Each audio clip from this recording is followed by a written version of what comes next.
The wind howled like a living thing as Jake Thompson gripped the steering wheel of his aging Ford pickup, its headlights cutting through the swirling white curtain of snow that had transformed Highway 89 into a treacherous maze. The 23rd of December had started as just another day in Pine Valley, Montana.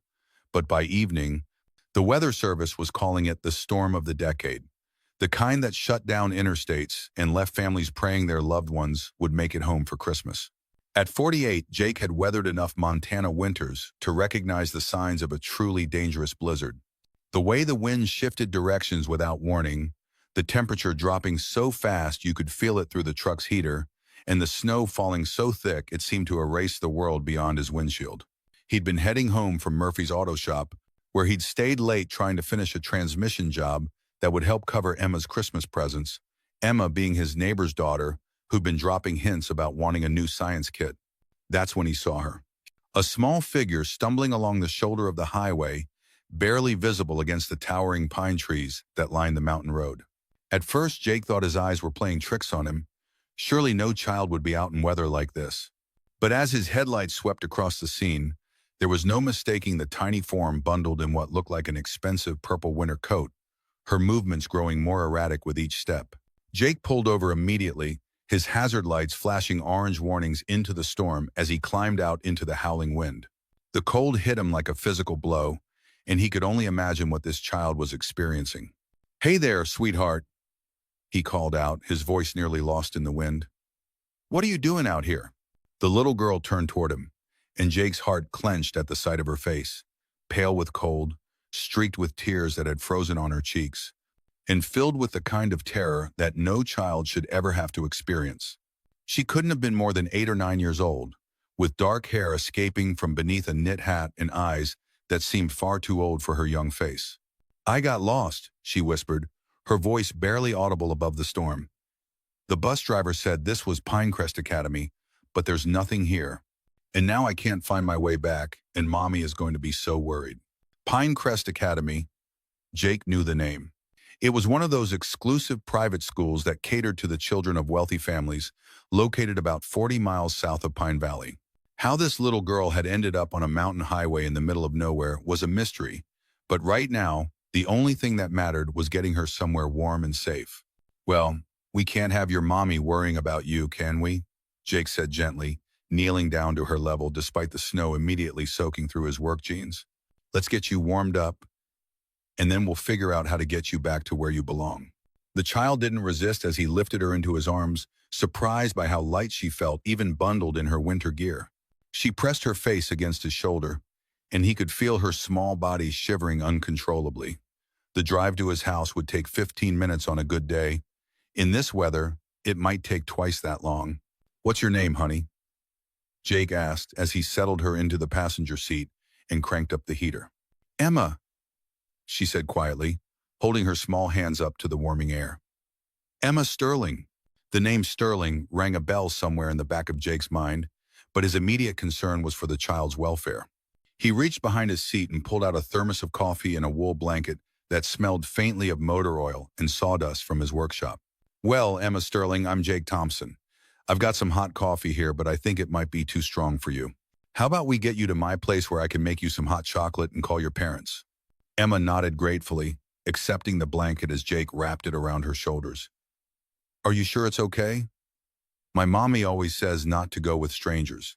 "Your mommy is absolutely right about that," Jake said, impressed by the child's caution despite her circumstances. "But sometimes there are exceptions, and being lost in a blizzard is definitely one of them. I have a son about your age, well, a little older, and if he were lost, I'd hope someone kind would help him too." The drive to Jake's house took 25 minutes through roads that were becoming increasingly treacherous. Emma sat quietly beside him, occasionally glancing out at the swirling snow that made the familiar landscape look alien and dangerous. Jake found himself stealing glances at her, noting the quality of her clothing, the expensive winter coat, the designer boots, the way she spoke with an articulate vocabulary that suggested private tutors and elite education. Jake's house sat on a quiet street in Pine Valley's older residential district, a modest 2-story structure he'd bought 12 years ago when his wife Lisa was still alive, and they dreamed of filling it with children. After Lisa's death from cancer 4 years ago, It had become just him and his son Ethan, but Jake had maintained the home's welcoming atmosphere, the kind of place where neighbors felt comfortable stopping by and friends knew they were always welcome. "Ethan!" Jake called out as he helped Emma through the front door, stomping snow off their boots. "We've got a visitor!" 13-year-old Ethan Thompson looked up from the kitchen table, where he'd been working on what appeared to be a complex engineering project involving LEDs, circuit boards, and a miniature wind turbine. His sandy hair fell across wire-rimmed glasses that were perpetually sliding down his nose, and his serious expression immediately shifted to concern when he saw the young girl shivering beside his father. "Dad, what happened?" Ethan asked, immediately getting up to help. "Found this young lady walking along the highway in the storm," Jake explained as he helped Emma out of her wet coat. "Emma, this is my son Ethan." "Ethan, meet Emma." Ethan's natural shyness melted away in the face of someone who clearly needed help. "Hi, Emma. Are you okay? You must be freezing. Let me get you something warm to drink." While Jake built up the fire in the living room fireplace, Ethan busied himself making hot chocolate, carefully measuring cocoa powder and milk with the precision of someone who'd done this many times before. The house's interior reflected the comfortable functionality of their lives. Furniture that was meant to be used rather than admired, bookshelves lined with Ethan's collection of science texts and engineering manuals, and family photographs that showed happier times when Lisa had been alive. Emma settled into Jake's worn leather recliner closest to the fire, her eyes taking in every detail of the room with obvious curiosity. Despite her ordeal, she seemed to be recovering quickly, and Jake was struck by her resilience, the way she'd gone from terrified and lost to quietly observant in just a few minutes. "You built that wind turbine yourself?" Emma asked Ethan, nodding toward his project on the kitchen table. "Yeah," Ethan replied, his face lighting up with enthusiasm. "I'm testing different blade configurations to see which one generates the most power in variable wind conditions. It's for the state science fair, but also because I want to build a bigger one for our house eventually." "That's amazing," Emma said, accepting the mug of hot chocolate Ethan offered her. "I've never met anyone our age who builds actual machines. At my school, most kids just play video games or talk about shopping." Jake settled into his own chair with a cup of coffee, watching the easy interaction between the two children. There was something special about Emma, not just her obvious intelligence, but her genuine curiosity about the world around her. She asked thoughtful questions about Ethan's project, listened carefully to his explanations, and offered observations that showed she was actually processing the information rather than just being polite. "What kind of school do you go to?" Ethan asked, his natural curiosity overcoming his usual shyness around new people. "Pinecrest Academy," Emma replied, making a face.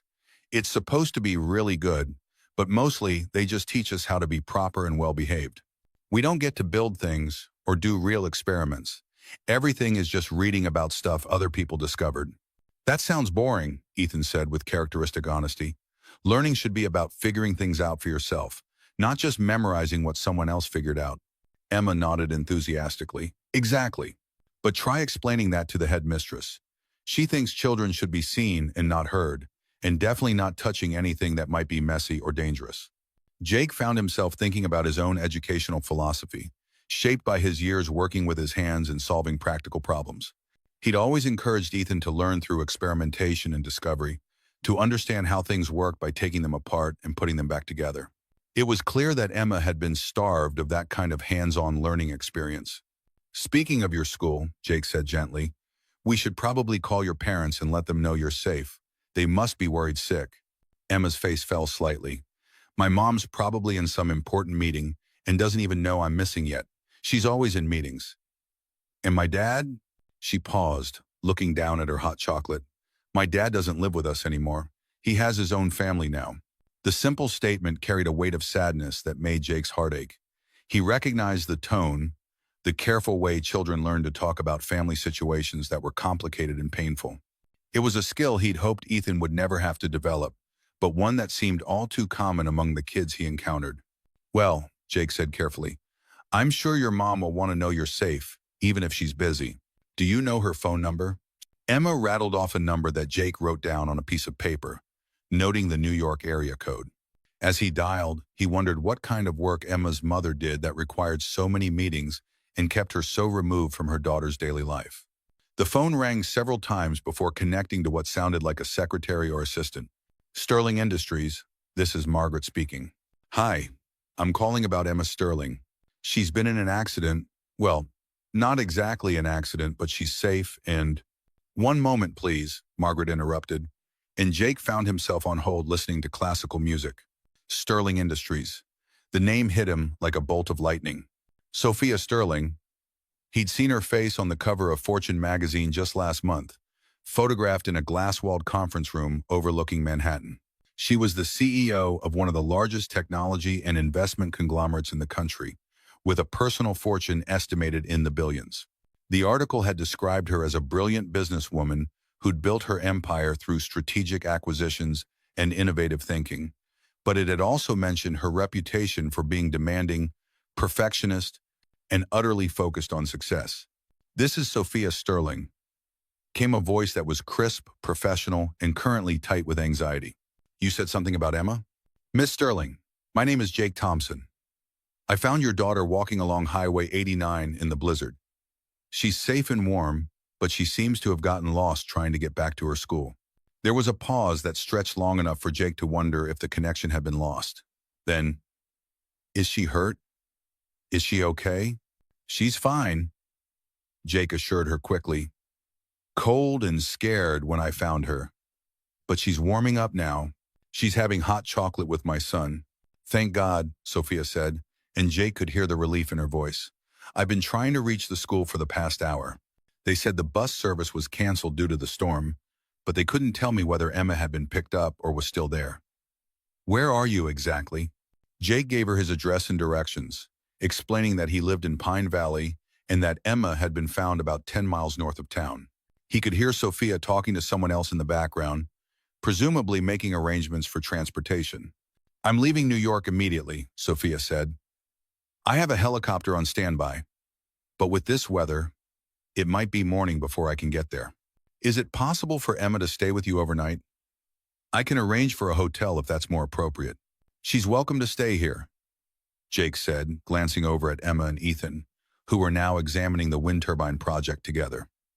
"We have a spare room, and she seems to be getting along well with my son." "Mr. Thompson," Sophia said, and her voice carried a note of emotion that hadn't been there before. "I can't thank you enough. You saved my daughter's life."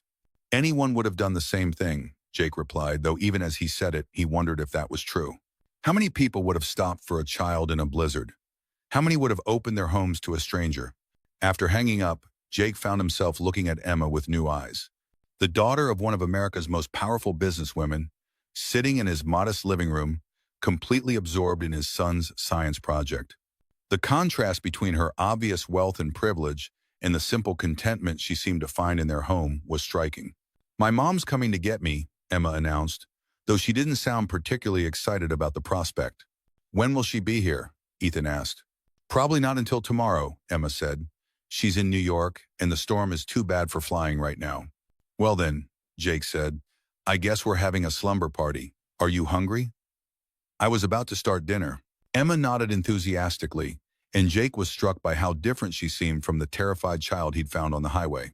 In the warmth and safety of their home, her natural personality was emerging, curious, intelligent, and surprisingly down-to-earth, despite her privileged background. Dinner was a simple affair.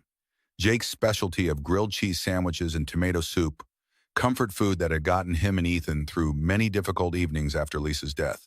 But Emma ate with genuine appetite, praising the food in a way that suggested she wasn't used to home-cooked meals. "This is really good," she said, carefully dipping her sandwich into the soup. "Our cook makes much fancier food, but it doesn't taste like this." "What does it taste like?" Ethan asked with characteristic curiosity. Emma considered this seriously. "Important," she said finally. "Like it's supposed to impress people instead of just being good." Jake found himself thinking about that observation as they cleaned up after dinner. How much of Emma's life was about impressing people rather than simply being good? How often did she get to experience the simple pleasure of a meal shared with people who cared about her comfort rather than her status? After dinner, they settled in the living room for what had become a Thompson family tradition, evening reading by the fire. Jake had maintained this routine since Lisa's death, finding that it provided structure and comfort during the difficult adjustment period. He'd expected Emma to be bored by the idea of listening to stories, but she curled up on the couch with obvious anticipation. "What kind of stories do you like?" Jake asked, surveying his collection of books. "Stories with happy endings," Emma said quietly. "I like stories where everything works out okay and people who are kind get rewarded for being good." Jake selected a worn copy of The Secret Garden, a book that had been one of Lisa's favorites.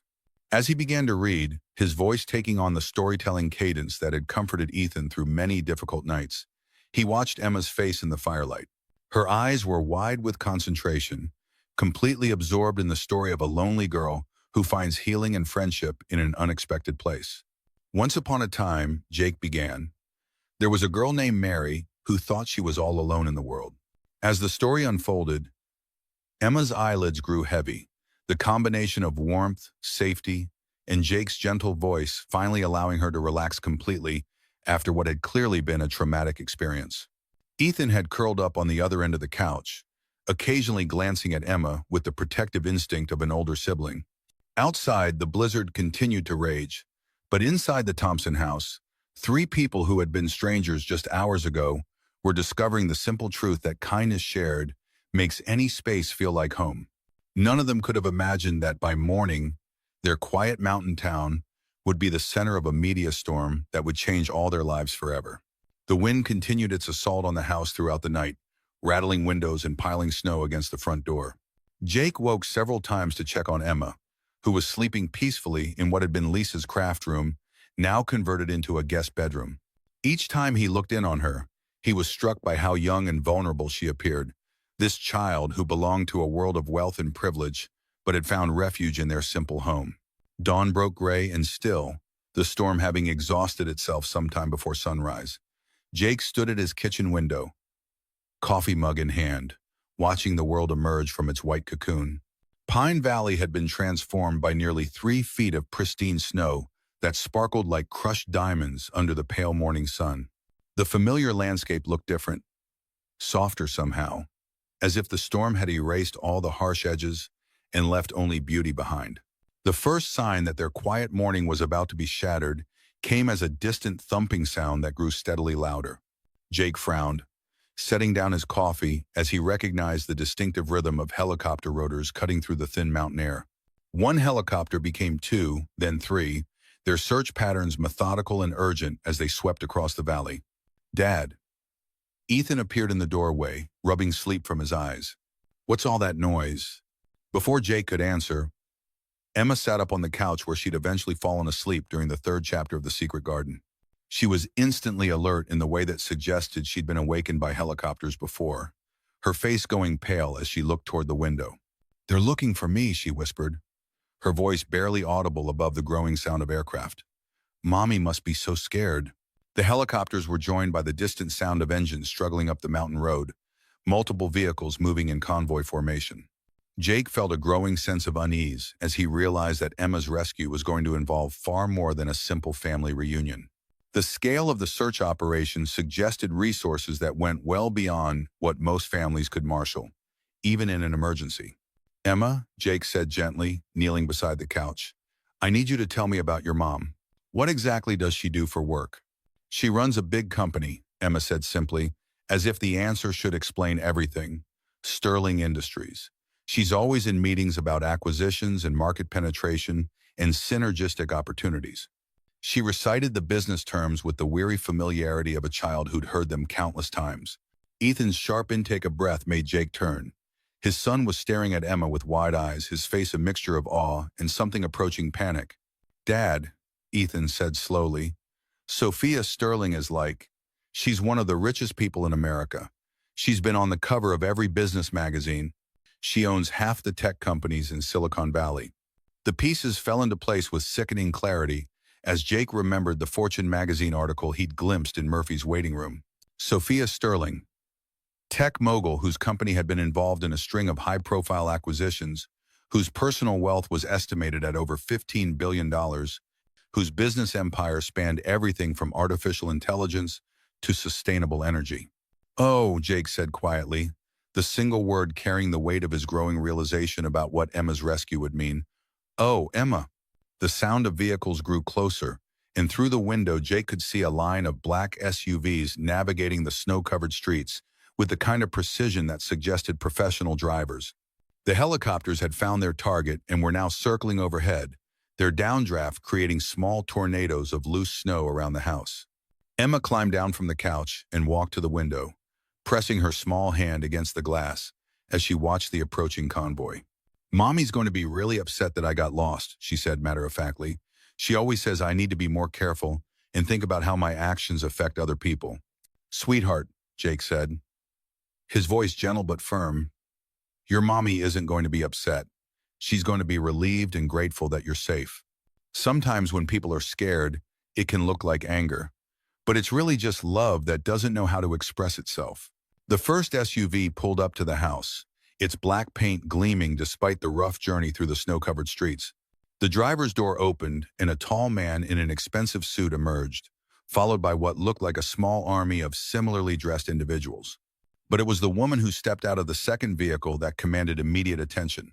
Sophia Sterling was smaller than Jake had expected, perhaps 5'6" in her designer winter boots, but she carried herself with the kind of authority that filled whatever space she occupied. Her dark hair was pulled back in a precise bun despite the early hour and difficult circumstances, and her winter coat probably cost more than Jake made in 6 months. But it was her eyes that struck him most. Intelligent, calculating, and currently filled with a mixture of relief and barely controlled anxiety. "Emma!" Sophia's composed facade cracked as she spotted her daughter through the window. She moved toward the house with quick, purposeful steps, her entourage following at a respectful distance. Jake opened the door before she could knock, and Emma rushed past him into her mother's arms. Sophia knelt in the snow, heedless of her expensive clothing, and held her daughter with the fierce protectiveness of a parent who had spent the night imagining the worst possible outcomes. "Oh, baby," Sophia whispered, her voice thick with emotion. "I was so scared when the school called and said you'd gotten off the bus at the wrong stop during the storm." She pulled back to look at Emma's face, her hands checking for any sign of injury. "Are you hurt? Are you okay?" "I'm fine, Mommy," Emma said, her own voice small but steady. "This is Jake and Ethan. They took care of me. Jake read me stories, and Ethan showed me his wind turbine project." Sophia's eyes moved to Jake for the first time, and he felt the full weight of her assessment. He was acutely aware of his appearance. Work clothes that had seen better years, hands that bore the permanent stains of someone who worked with machinery for a living, and 5 days' worth of stubble. Standing in the doorway of his modest house, he felt the vast gulf between their worlds more keenly than ever. "You're the one who found her," Sophia said, rising to her feet but keeping one hand on Emma's shoulder. "Mr. Thompson." "Jake Thompson," he confirmed, stepping aside to let them into the house, though the space suddenly felt impossibly small with Sophia's presence filling it. "And this is my son Ethan," Jake added as his son stepped forward with the good manners his father had instilled in him. "Nice to meet you, Miss Sterling," Ethan said politely. "Emma's really smart. She understood my wind turbine project right away and even suggested some improvements to the blade design." Sophia's expression softened slightly as she looked at Ethan, perhaps recognizing something of her own daughter's intelligence in his serious demeanor. "Thank you, Ethan. And thank you, Mr. Thompson, for taking care of Emma." She paused, clearly struggling to find words adequate to the situation. "I can't imagine what might have happened if you hadn't found her." "Anyone would have done the same thing," Jake said simply, though he could see from Sophia's expression that she wasn't entirely convinced that was true. Emma tugged on her mother's coat. "Mommy, can we stay a little longer?" "Jake was going to show me his workshop, and Ethan wants to demonstrate how his wind turbine works in different wind conditions."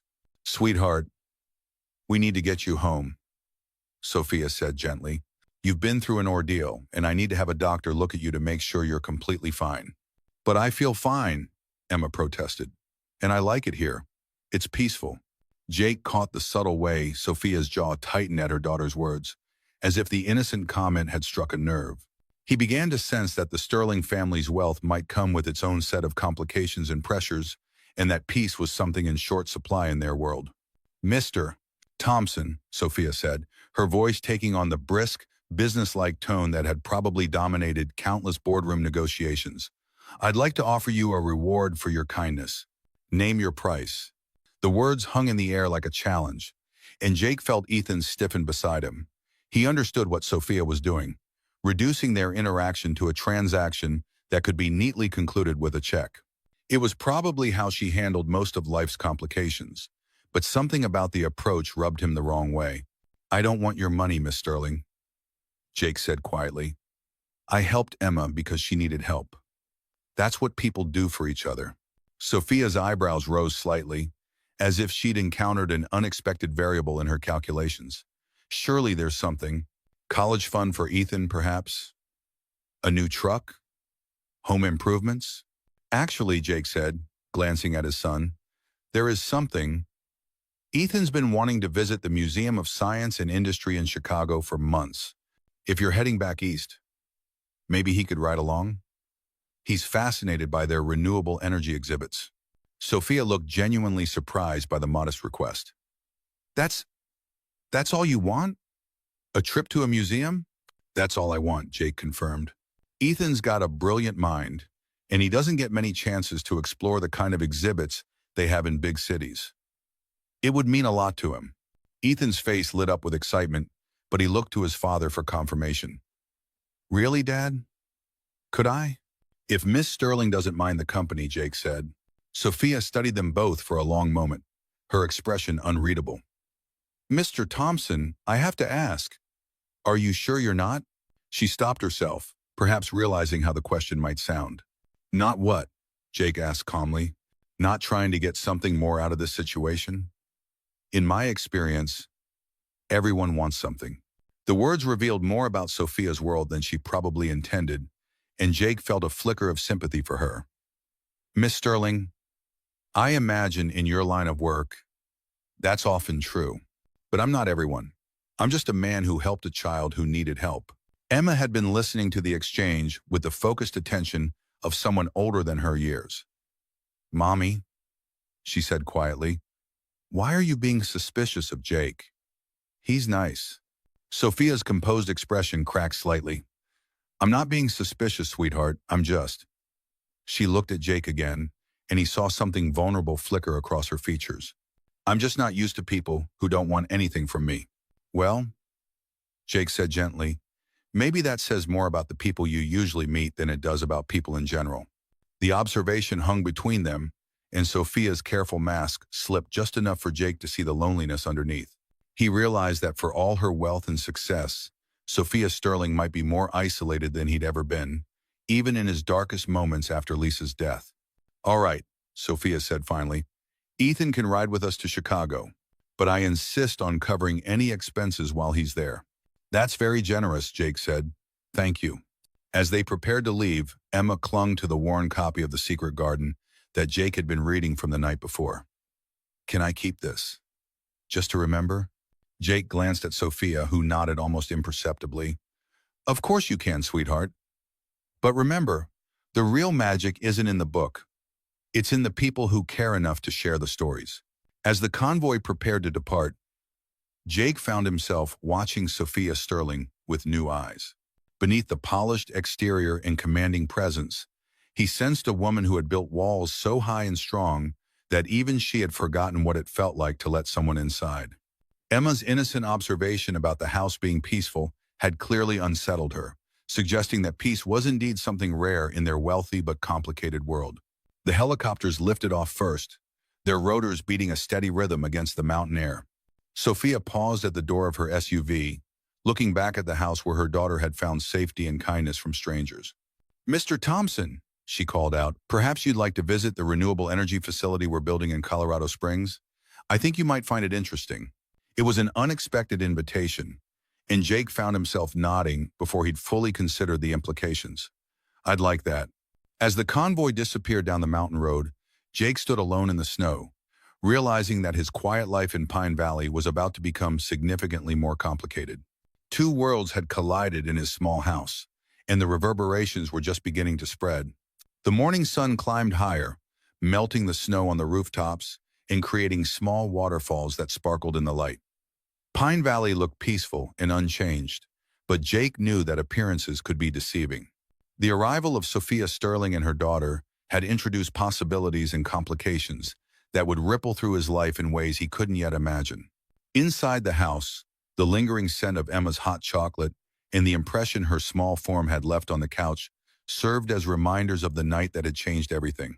The worn copy of The Secret Garden was gone, but its message remained. Sometimes the most beautiful things grow in the most unexpected places, nurtured by the kindness of people who care enough to tend them. Jake Thompson had saved a child from a blizzard, but he was beginning to suspect that the real storm was just beginning. 3 weeks after the blizzard, Jake Thompson found himself driving through the security gates of Sterling Industries' Colorado Springs facility, following directions that had arrived via overnight courier, along with a visitor's badge and a letter written in Sophia's precise handwriting. The letter had been brief but warm, thanking him again for caring for Emma and extending a formal invitation to tour the renewable energy project that was, according to the business press, one of the most ambitious sustainable technology initiatives in the country. Ethan had returned from Chicago transformed, bright with excitement as he described the museum exhibits, the conversations he'd had with Sophia during the drive about quantum physics and environmental science, and the way she'd actually listened when he'd explained his theories about wind energy optimization. More importantly, he'd formed what appeared to be a genuine friendship with Emma, who had called twice since their return to discuss science projects and share observations about the world that only two brilliant children could fully appreciate. "Dad, you should have seen it," Ethan had said, his words tumbling over each other in his enthusiasm. "The museum had this whole section on renewable energy integration, and when I told Miss Sterling about the efficiency improvements I'd calculated for traditional wind turbines, she actually took notes. She said most adults don't pay attention to ideas from kids, but that some of the best innovations come from people who haven't been told what's impossible yet." Now, as Jake navigated the curves that led to the facility, he reflected on how much had changed in just 3 weeks. Sophia had been true to her word about the Chicago trip, but she'd also surprised him by calling personally twice, once to check on how Ethan was settling back into his routine, and once to discuss the renewable energy project, with the kind of technical detail that suggested she valued his opinion as more than just polite conversation. The Sterling Industries facility appeared around a bend in the road, sprawling across several hundred acres of what had once been empty Colorado prairie. The scale of the operation was breathtaking. Gleaming solar arrays stretched to the horizon, punctuated by wind turbines that turned lazily in the mountain breeze. But what impressed Jake most was how seamlessly the technology had been integrated with the natural landscape, creating something that looked almost organic rather than imposed. Sophia was waiting for him at the main building, a structure that managed to look both futuristic and environmentally harmonious. She traded her corporate attire for practical work clothes, khaki pants, sturdy boots, and a fleece jacket that still somehow managed to look designer-made. Her hair was pulled back in a simple ponytail, and Jake was struck by how much more approachable she seemed in this setting. "Mr. Thompson," she said, extending her hand in greeting, "thank you for coming. I hope Ethan is still talking about his Chicago adventure." "He hasn't stopped," Jake replied, accepting her handshake. "You made quite an impression on him. He said you actually discussed his research on wind energy efficiency for 2 hours during the drive." "Your son is remarkably well-informed for a 13-year-old, Sophia said, and Jake could hear genuine respect in her voice. "He understands the relationship between theoretical physics and practical application better than most of my engineering consultants. I've been thinking about some of his suggestions ever since our conversation." She led him toward the facility, pointing out various aspects of the project as they walked. "This will be one of the most advanced renewable energy installations in the country when it's completed. The solar arrays use cutting-edge photovoltaic cells that maintain efficiency even in variable weather conditions, and the wind turbines incorporate design modifications that should increase power generation by 30% compared to traditional models." Jake nodded, impressed despite himself by the scope of the undertaking. But as they walked closer to the construction areas, his experienced eye began to notice details that troubled him. The placement of certain structures, the way the access roads had been graded, the proximity to what looked like a natural drainage area, all of it suggested potential problems that went beyond engineering specifications. "The turbine placement," Jake said, pausing to study the installation pattern. "Have you done wildlife impact studies for the flight patterns through this area?" "Of course," Sophia confirmed. "We conducted comprehensive environmental assessments before breaking ground. The studies showed minimal impact on local bird populations. Jake walked to the edge of the construction zone, his attention caught by something that Ethan's meticulous nature observations had taught him to recognize. The placement of the turbines created what would essentially be a corridor that intersected with natural flight paths, invisible to most people, but clearly problematic to someone who understood wildlife behavior. "Miss Sterling," he said slowly, "when were those studies conducted?" "Last winter," Sophia replied, then paused as she began to understand the implications of his question. "You're thinking that winter migration patterns might be different from summer patterns." "Not just different," Jake explained, walking toward an area where the ground showed subtle signs of regular use. "This whole corridor is a major flyway for migratory birds. Raptors, waterfowl, songbirds, they all use this route during spring and fall migrations. Your turbines are placed right in the middle of their traditional path." Sophia frowned, clearly processing this information. "Our environmental consultants didn't mention any concerns about migratory corridors." "When did they conduct their field observations?" Jake asked, though he suspected he already knew the answer. "December through February," Sophia confirmed, and Jake could see understanding beginning to dawn in her expression. "The birds would have been in their southern ranges by then," Jake explained. "They won't start coming back through here until late March, and the peak migration won't happen until May. Your consultants were looking at the wrong time of year." Sophia was quiet for a long moment, her gaze moving across the construction site with new eyes. "What would happen if we proceeded with the current configuration? Best case scenario, you'd have significantly higher bird mortality than your environmental impact projections predicted," Jake said matter-of-factly. "Worst case, you'd face federal wildlife protection violations and possible shutdown orders during migration seasons." "Could the design be modified?" Sophia asked, and Jake was surprised by the genuine concern in her voice. "Probably," he said, "but it would require relocating about a third of the turbines and redesigning the access road system. It wouldn't be cheap." Sophia pulled out her phone and began scrolling through contacts. "I need to speak with my project manager and the environmental team immediately. This is exactly the kind of problem that costs exponentially more to fix after construction than it does to address during planning." As she made her calls, Jake found himself studying Sophia with new interest. He'd expected her to dismiss his concerns or to calculate the cost of addressing them against the potential for negative publicity.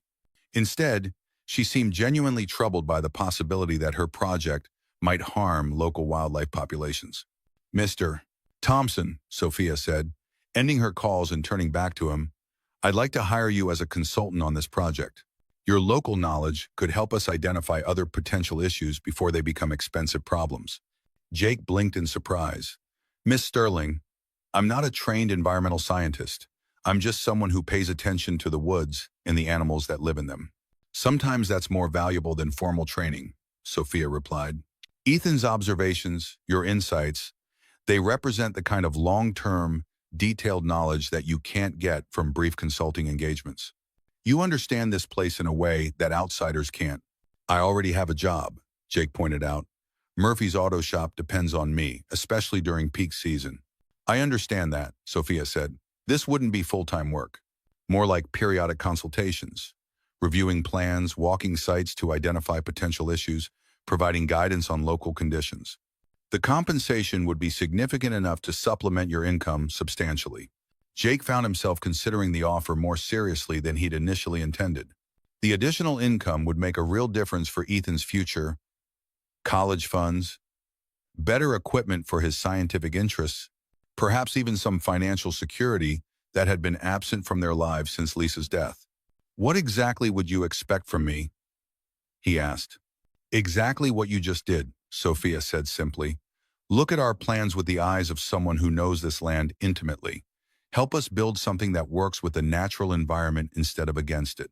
As they walked back toward the main building, Jake noticed a worn notebook tucked under Sophia's arm. It was Ethan's handmade field journal, filled with careful observations of local wildlife patterns and seasonal changes. The sight of his son's meticulous work being treated with such respect by one of the country's most powerful businesswomen was both touching and surprising. "Ethan's work is quite remarkable," Sophia said, noticing his glance. "His documentation of seasonal behavior patterns is more detailed than anything in our official environmental studies. Where did he learn to observe and record data so systematically? Trial and error, mostly, Jake replied, and a lot of patience. I taught him that if you're going to do something, you might as well do it right. It shows, Sophia said. His methodology is better than what I see from many professional researchers. He has a natural scientist's mind. They paused at Sophia's rental car, a sleek sedan that looked slightly out of place in the industrial setting. I meant what I said about the consulting work, she said. Think about it. I believe we could help each other. You'd bring knowledge we need, and the compensation would provide opportunities for Ethan that might otherwise be out of reach. Jake nodded slowly. I'll consider it. But I need to be clear about something. If I do this, I won't compromise my principles for your profits. If I see something that could harm the environment or the wildlife, I'll speak up, even if it costs you money. Sophia smiled, and for the first time since he'd met her, the expression seemed completely genuine. Mr. Thompson, I wouldn't expect anything less. In fact, that's exactly why I want you on this project. As Jake drove back toward Pine Valley, he found himself thinking about the conversation in ways that went beyond the immediate offer of work. Sophia Sterling had surprised him, not just with her willingness to consider expensive modifications based on his observations, but with her genuine respect for knowledge that came from experience rather than formal education. The way she treated Ethan's field journal as a valuable resource rather than a child's hobby suggested a depth of character that the business magazines had never captured. For the first time since he'd met the tech mogul, Jake began to think that their collision of worlds might produce something beneficial rather than destructive. But as he navigated the familiar curves of the mountain road, he also felt a nagging uncertainty about what accepting Sophia's offer might mean for the quiet life he and Ethan had built in Pine Valley. Some changes, no matter how well-intentioned, had consequences that reached far beyond their immediate effects. 2 weeks later, Jake found himself wearing his cleanest work shirt and newest jeans as he prepared for another consultation at the Sterling Industries facility. What had begun as a single review of environmental concerns had evolved into regular meetings as Sophia's team discovered the depth of knowledge that Jake and Ethan brought to the project. The consulting fees were more generous than Jake had expected, providing a financial cushion that allowed him to think about Ethan's future with less anxiety than he'd felt in years. More importantly, Sophia had surprised him by requesting that Ethan be included in the consultations, recognizing that the boy's systematic observations contained insights that professional studies had missed. Now, as they drove toward Colorado Springs for their third site visit, Ethan sat beside him with his field journal expanded into a proper research binder, complete with detailed maps, seasonal calendars, and photographs that documented wildlife patterns with scientific precision. Dad, Ethan said, adjusting his glasses as he reviewed his latest notes, I've been thinking about Miss Sterling's turbine placement issue. What if instead of relocating all the turbines, we created elevated flight corridors that guide migrating birds safely through the facility? Jake glanced at his son with pride. That's exactly the kind of thinking that makes the difference between a good solution and a great one. Have you sketched out how that might work? Ethan flipped to a page covered with careful diagrams. I researched bird behavior patterns at the library. If we install specialized perching structures at specific intervals, we can create preferred flight paths that avoid the turbine zones entirely. The birds would actually be safer than they are now, and we wouldn't have to relocate any equipment. The transformation in Ethan over the past few weeks had been remarkable. Sophia's genuine interest in his work had given him confidence to pursue his ideas more boldly, while the resources she'd provided, including access to technical databases and consultation with her engineers, had elevated his natural curiosity into something approaching real research capability. At the construction site, they were met by Sophia and her project manager, Dr. Sarah Chen, an efficient woman in her 40s who had initially been skeptical of consulting with a 13-year-old but had quickly become one of Ethan's most enthusiastic supporters. Ethan, Dr. Chen said, greeting them with a smile, I've been looking forward to seeing your flight corridor proposal. The preliminary calculations you sent were intriguing. Sophia was dressed in her now familiar work attire, but Jake noticed that she'd traded her expensive boots for practical hiking shoes and had acquired a canvas jacket that showed signs of actual use. The gradual evolution of her appearance reflected something deeper, a growing comfort with the hands-on aspects of the project that went beyond boardroom presentations and financial projections. Before we discuss the technical modifications, Sophia said, I wanted to show you something. She led them to a trailer that served as the on-site office, where the walls were covered with detailed maps and planning documents.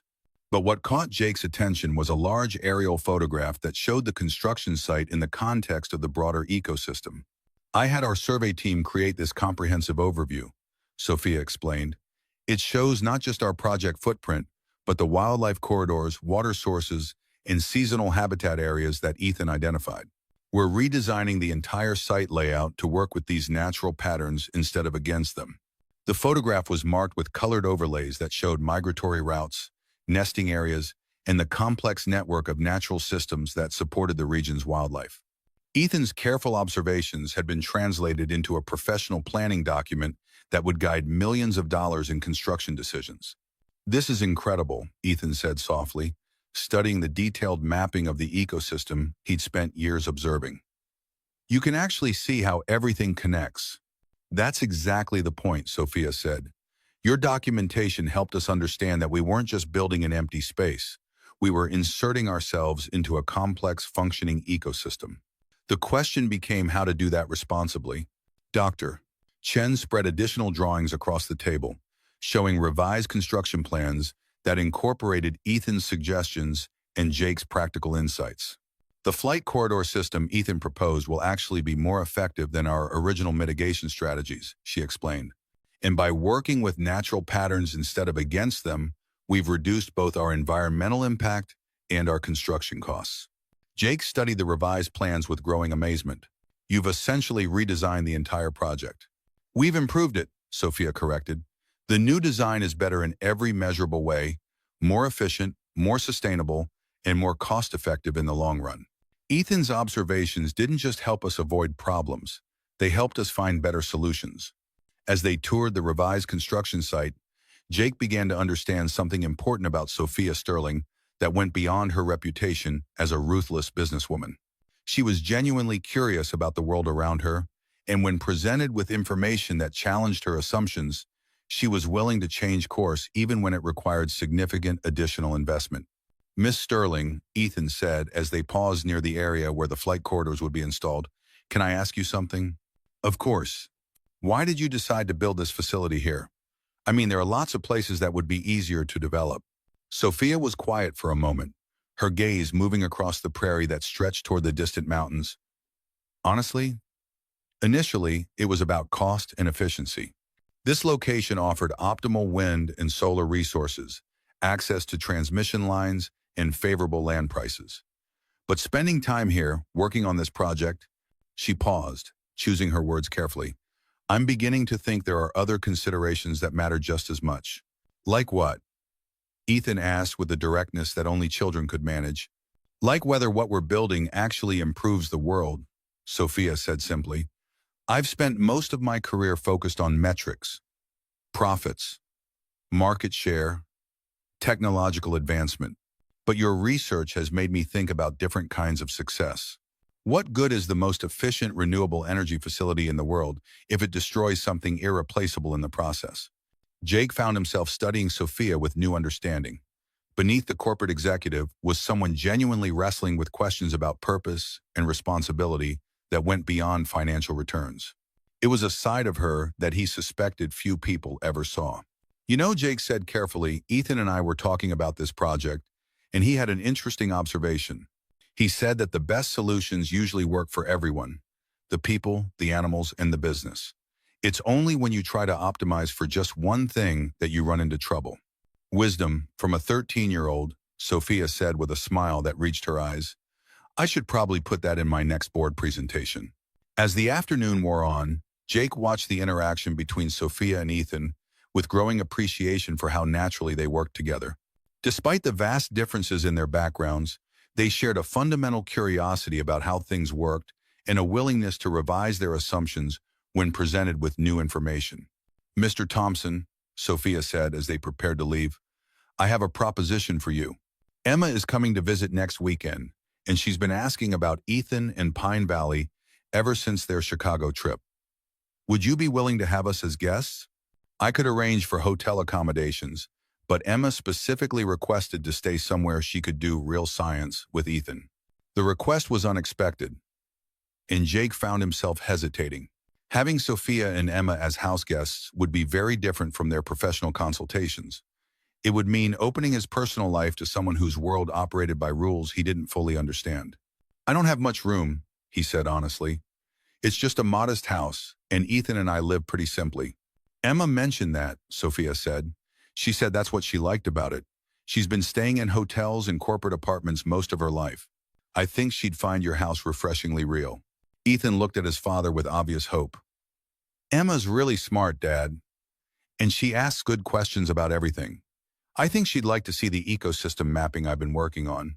Jake realized that his son had found in Emma something he'd rarely experienced, a peer who shared his intellectual curiosity and didn't find his interests strange or boring. For a boy who often felt isolated by his love of learning, Emma's friendship represented something precious. "All right," Jake said finally, "but you should know that we don't have cable television. The internet connection is unreliable, and dinner usually involves whatever I can make from scratch." "That sounds perfect," Sophia said, and Jake was surprised to realize she meant it. "Emma and I both need more reality in our lives."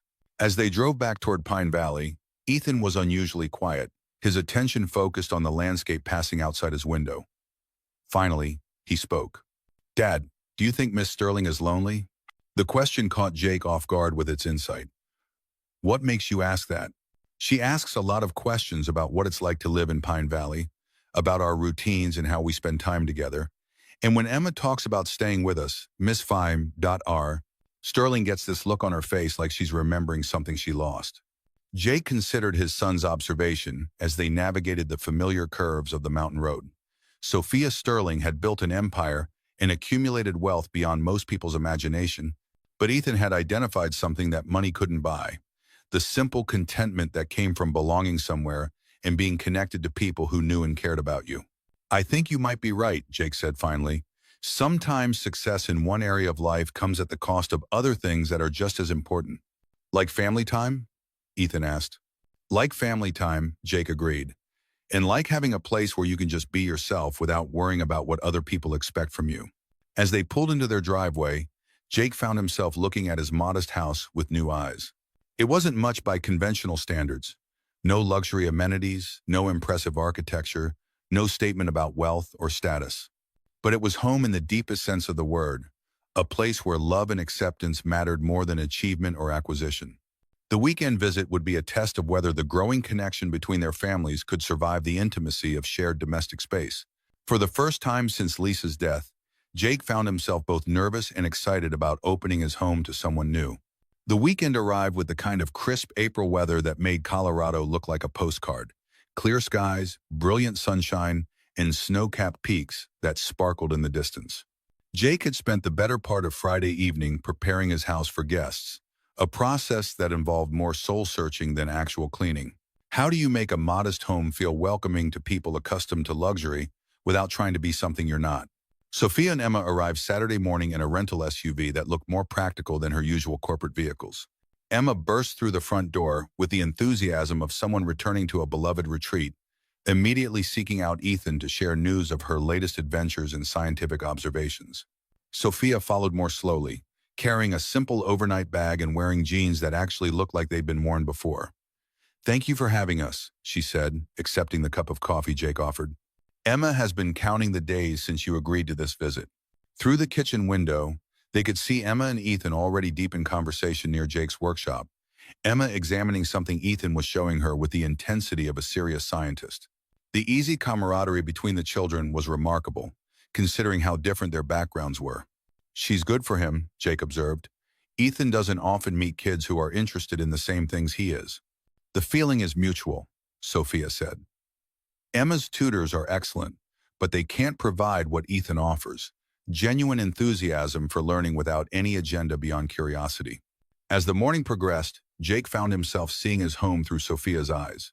She noticed details that he'd long taken for granted: the way the morning light fell across the handmade kitchen table, the collection of Ethan's nature sketches pinned to the refrigerator, the comfortable disorder of a space where people actually lived rather than simply displayed their possessions. "You built most of this yourself?" Sophia asked, running her hand along the smooth surface of a bookshelf that Jake had crafted from local pine. "Over the years," Jake confirmed. Started as a way to save money, but it became something more. There's satisfaction in creating something useful with your own hands. Sophia picked up a framed photograph from the shelf. Jake, Ethan, and Lisa at Ethan's 8th birthday party. All of them laughing at something outside the camera's range. The image captured a moment of pure joy, the kind of candid happiness that professional photographers struggled to recreate. Lisa was beautiful, Sophia said softly, studying the photograph. Ethan has her eyes. She was. Jake agreed, accepting the photo back and replacing it carefully on the shelf.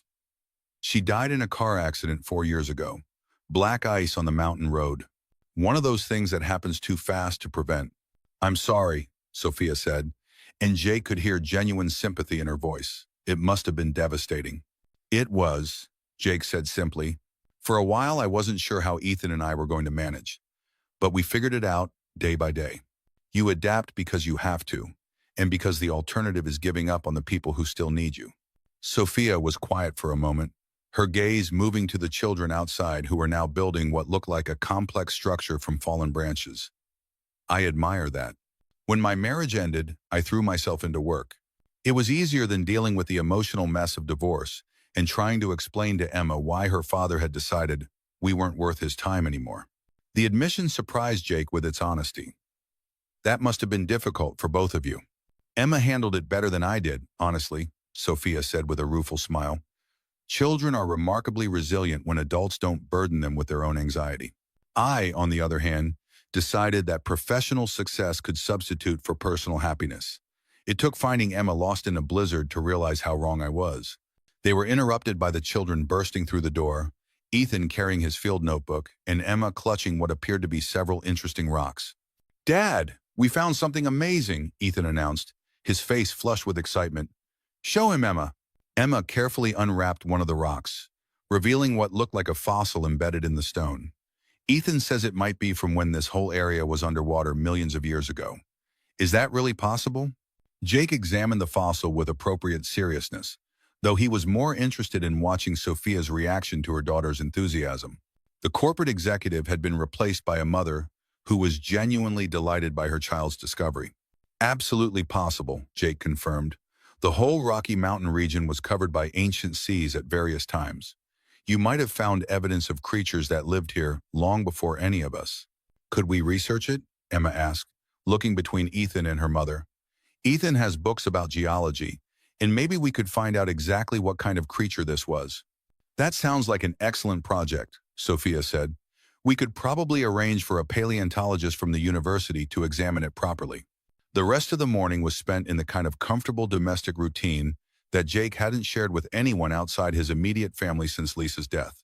Sophia helped prepare lunch while the children worked on their fossil research, and gradually the initial awkwardness of having house guests evolved into something that felt surprisingly natural. You know, Sophia said as they assembled sandwiches together, I haven't cooked a meal from scratch in months. Everything in my life has become so streamlined and efficient that I'd forgotten how satisfying simple tasks can be. Lisa used to say that the best conversations happen in kitchens, Jake replied, handing her a jar to open.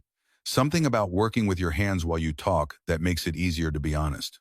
She sounds like she was wise, Sophia said. She was.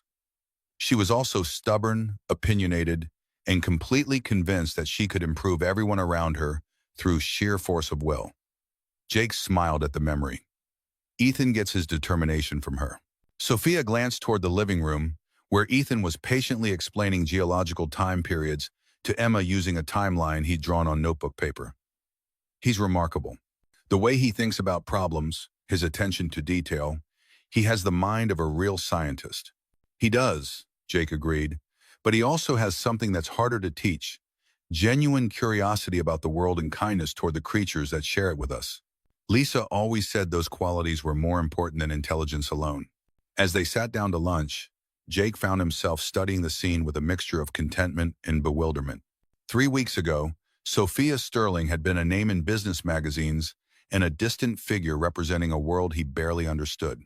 Now she was sitting at his kitchen table, listening with genuine interest, as Ethan explained his theories about local geological formations, while Emma contributed observations that showed she'd inherited her mother's sharp mind. Mom, Emma said during a pause in Ethan's lecture, could we stay another night?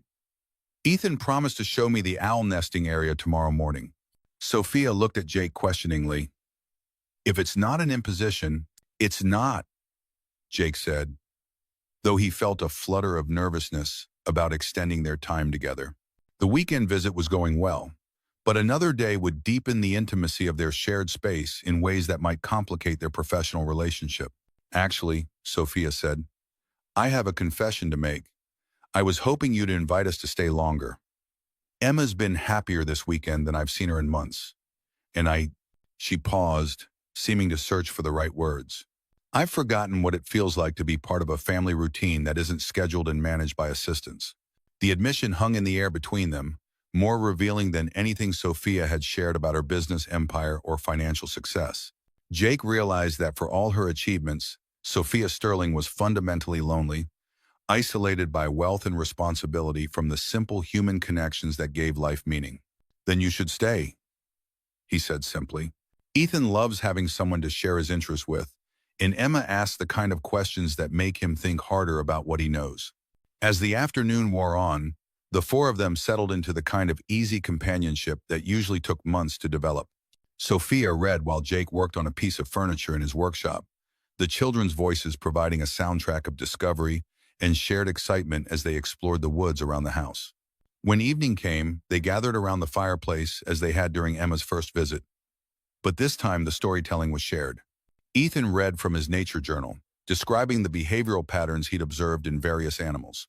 Emma contributed her own observations from city life, the habits of pigeons in downtown Denver, the way office building lights affected bird migration patterns, the small urban ecosystems that most people overlooked. Sophia found herself contributing stories from her travels. Not the usual business anecdotes about negotiations and acquisitions, but personal observations about different places and cultures that revealed a curiosity about the world that went beyond profit margins. You know, Jake said as the fire began to die down, I think Lisa would have liked both of you. She always said the best people were the ones who noticed things that others missed and cared about things that others overlooked. It was the highest compliment he could offer, and from Sophia's expression, she understood its significance. As they prepared for bed, Jake reflected on how much had changed in just 2 days. The house felt more alive with 4 people in it, filled with the kind of warm chaos that came from different personalities finding ways to complement each other. But as he lay in bed listening to the familiar sounds of the mountain night, Jake also felt a growing awareness that this weekend represented a crossroads. The comfortable companionship they discovered couldn't be easily categorized or controlled. It was either the beginning of something significant or a brief interlude that would make their return to separate worlds more difficult. The family photograph on his nightstand seemed to watch him in the darkness, Lisa's smile reminding him that love always required courage, the willingness to risk disappointment for the possibility of joy. Tomorrow would bring decisions about what came next, but tonight, for the first time in years, his home felt complete. The first sign of trouble came on a Tuesday morning in early May, when Jake arrived at the Sterling Industries facility to find Sophia standing beside her rental car, with her phone pressed to her ear, her expression tense in a way he hadn't seen since their first meeting. The easy confidence she'd developed over the past 2 months had been replaced by the guarded posture of someone preparing for battle. I understand your concerns, Marcus, she was saying into the phone, her voice carrying the crisp authority of a corporate executive, but the project is proceeding exactly as planned, and the environmental modifications have actually improved our efficiency metrics. A pause. No, I don't think my judgment has been compromised. Another pause, longer this time. Marcus, I really don't think that's any of your business. Jake felt a chill at the mention of the name. Marcus Sterling, Sophia's ex-husband, and, according to the business magazines Ethan had researched at the library, a prominent attorney who specialized in high-stakes custody cases. The conversation continued for several more minutes, Sophia's responses becoming increasingly clipped and defensive. Everything, all right? Jake asked when she finally ended the call. Sophia's smile was strained. Nothing I can't handle. Marcus is concerned about some recent media coverage of the project. Apparently, there have been some articles speculating about my extended stay in Colorado. What kind of speculation? Jake asked, though he had a sinking feeling he already knew. Before Sophia could answer, Ethan came running from the construction trailer where he'd been reviewing engineering drawings with Dr. Chen, his usual enthusiasm replaced by obvious distress. "Dad," he said breathlessly, "there are people with cameras at the bottom of the access road. They were asking questions about you and Miss Sterling." Sophia closed her eyes briefly, and when she opened them, Jake saw something that looked like resignation mixed with determination. "I was hoping we'd have more time before this happened." "Before what happened?" Jake asked, though the pieces were already falling into place in his mind.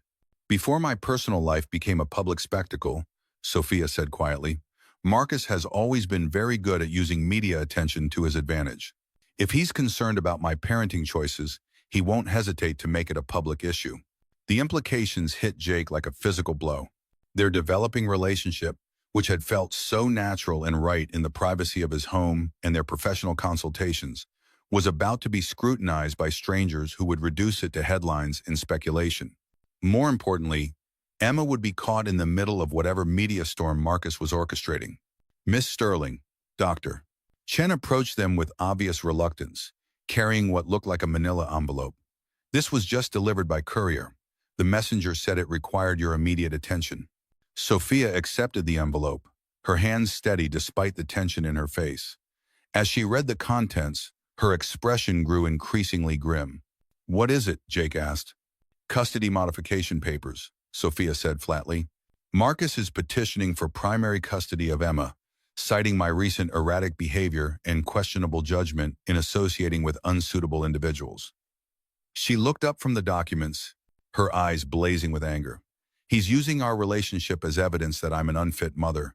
The words hung in the air like a physical presence, transforming what had been a place of collaboration and growing intimacy into a battlefield where their personal happiness was being weaponized against Sophia's relationship with her daughter. "There's more," Sophia continued, scanning the legal documents.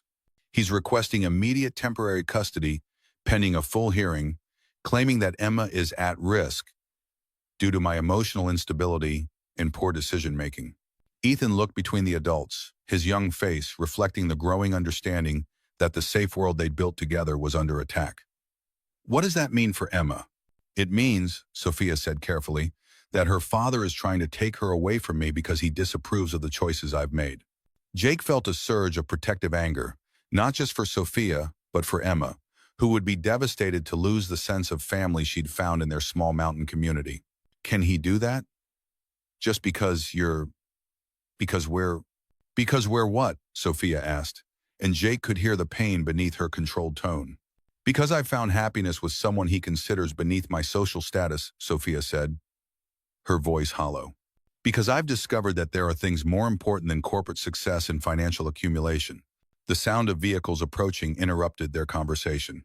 Through the trees, Jake could see a convoy of black SUVs making their way up the access road, followed by what looked like news vans and cars carrying photographers with long-lens cameras.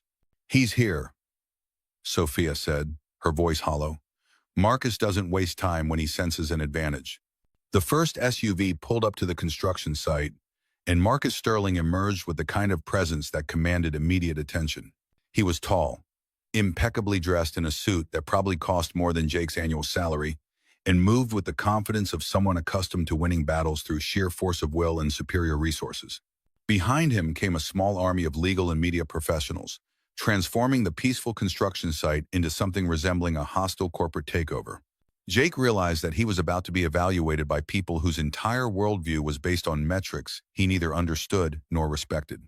In his work clothes and practical boots, standing beside his 15-year-old pickup truck, he knew exactly how he appeared to someone like Marcus Sterling, a blue-collar opportunist trying to take advantage of a wealthy woman's temporary emotional vulnerability.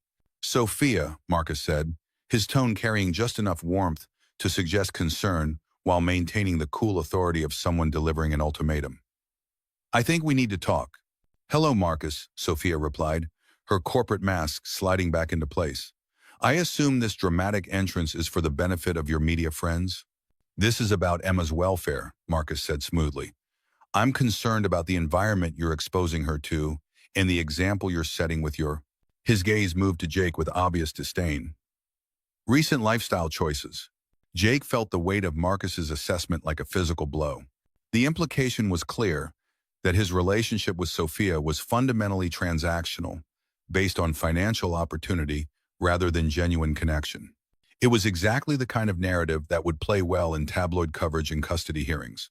Marcus, Sophia said sharply, Jake's professional qualifications speak for themselves. His environmental expertise has improved every aspect of this project. I'm sure it has, Marcus replied with a smile that didn't reach his eyes. But we're not here to discuss environmental consulting. We're here to discuss Emma's welfare and your fitness as a parent. Ethan stepped closer to his father, and Jake put a protective hand on his son's shoulder. The boy had become a target simply by association, his quiet intelligence and serious demeanor no match for the machinery of legal and media manipulation that Marcus had brought to bear. Where is Emma now? Marcus asked Sophia, his tone sharpening. I assume she's not with you during these working meetings? She's in school, Sophia replied carefully. Her regular private school in Denver. Good, Marcus said, because I've obtained a temporary restraining order preventing you from removing her from the state pending our custody hearing. I'm also requesting supervised visitation only, given your recent emotional instability. The legal papers he handed to Sophia seemed to drain the color from her face.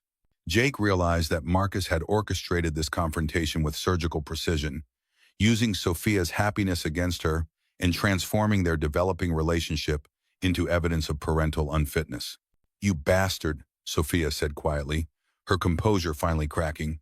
You've barely seen Emma 6 times in the past year, and now you want to play the concerned father? I want to protect my daughter from the consequences of her mother's midlife crisis, Marcus replied smoothly. Courts tend to look unfavorably on parents who prioritize their romantic interests over their children's stability. The photographers were capturing every moment of the confrontation, their long lenses turning private pain into public entertainment. Jake realized that regardless of the legal outcome, their relationship had already been transformed into something tawdry and scandalous in the eyes of people who would never understand what they'd actually built together. Sophia, Jake said quietly, maybe I should go. No, she said firmly, though he could see the conflict in her eyes. Don't let him drive you away. But even as she spoke, Jake could see the impossible position Marcus had created. Every moment Sophia spent defending their relationship was being used as evidence against her fitness as a mother. Every gesture of affection or support between them would be twisted into proof that she cared more about her personal happiness than her daughter's welfare. The cruelest part was that Emma herself would be caught in the middle, forced to choose between the mother she loved and the father who was positioning himself as her protector. The simple joy she'd found in their makeshift family would become a weapon in her parents' custody battle. As the media circus continued to grow around them, with reporters shouting questions and cameras capturing every angle of their distress, Jake realized that Marcus Sterling had achieved something remarkable. He'd turned their greatest strength into their greatest vulnerability. The love and connection that had brought their families together was now being used to tear them apart. 3 days later, the story had exploded across national media. Billionaire's mountain romance screamed the headlines, while tabloid magazines ran side-by-side photos of Sophia in corporate boardrooms and Jake in his work clothes, the visual contrast telling the story Marcus wanted the world to see. Jake and Ethan had become virtual prisoners in their own home, unable to leave without being followed by reporters eager for any detail about the mechanic who had captured a billionaire's heart. The romantic narrative the media had constructed bore no resemblance to the quiet, careful relationship that had actually developed between them.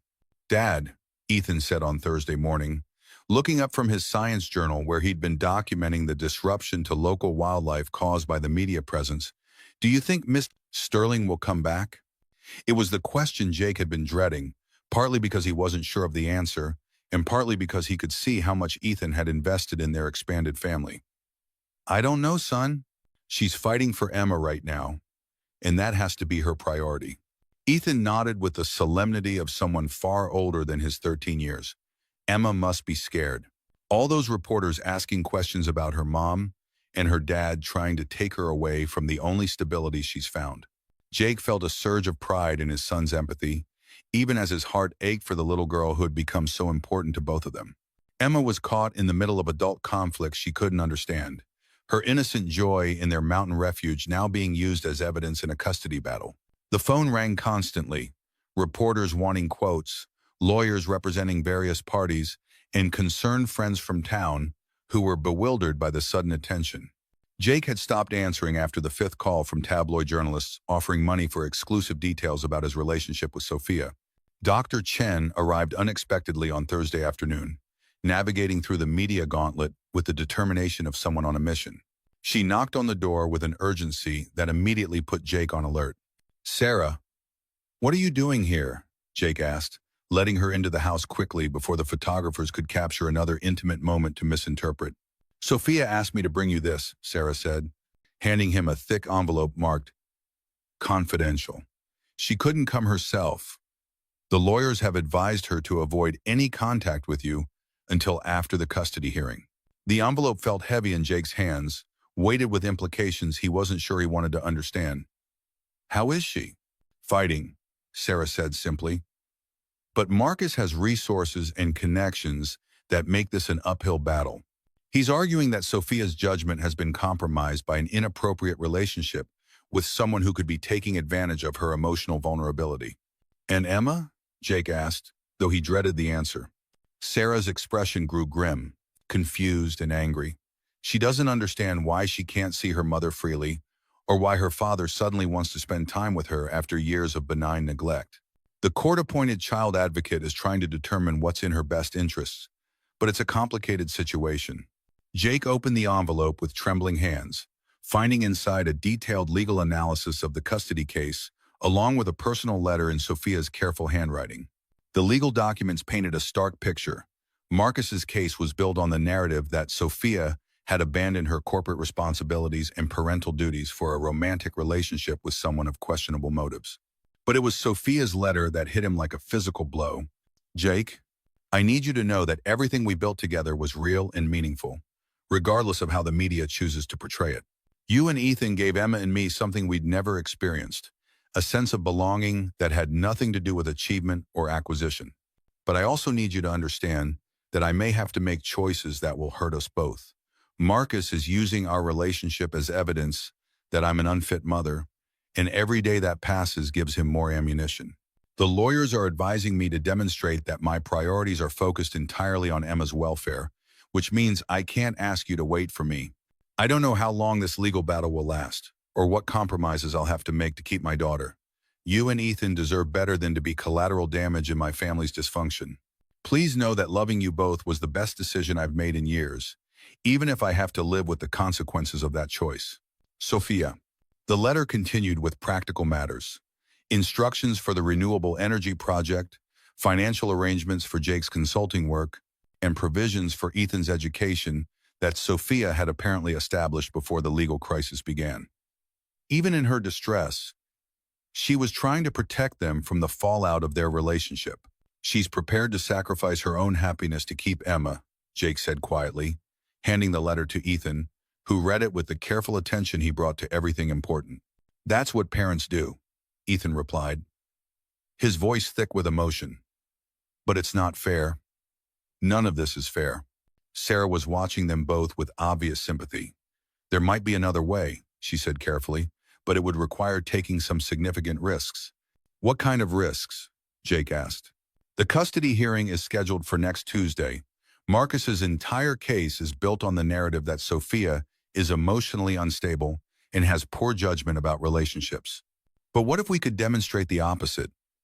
What if we could show that her relationship with you has actually made her a better parent and a more grounded person?" Jake frowned. "How could we do that?" "Emma," Sarah said simply, "her voice matters in this process. If she could testify about how happy she's been since meeting you and Ethan, it might counter Marcus's narrative. But it would mean putting a 9-year-old child in the position of choosing between her parents in a public forum." The idea was both compelling and horrifying. Emma's testimony could indeed change the trajectory of the custody case, but asking a child to navigate such complex adult emotions in a courtroom setting seemed almost cruel. "There's more," Sarah continued. "The renewable energy project has generated significant positive attention. Environmental groups, local business leaders, community organizations, they're all praising the collaborative approach and the innovative solutions that came from your partnership with Sophia. That's evidence of good judgment, not poor decision-making. Ethan looked up from Sophia's letter with sudden animation. What about the wildlife research? All the documentation we did, the solutions we developed, that proves that Miss Sterling listens to good advice and makes decisions based on facts, not emotions. Jake felt a flutter of hope at his son's words, but also a deep reluctance to involve the children further in what was essentially an adult conflict. Emma shouldn't have to testify in court about her parents' relationship. That's too much responsibility for a child. But what if she wants to? Ethan asked. What if she understands that this is her chance to help her mom keep custody? Emma's smart, Dad. She knows what's at stake. Sarah nodded. The child advocate has been interviewing Emma about her preferences. From what I understand, she's been very clear about wanting to continue her relationship with both you and Sophia. Her testimony wouldn't be about choosing sides. It would be about describing what makes her feel safe and happy.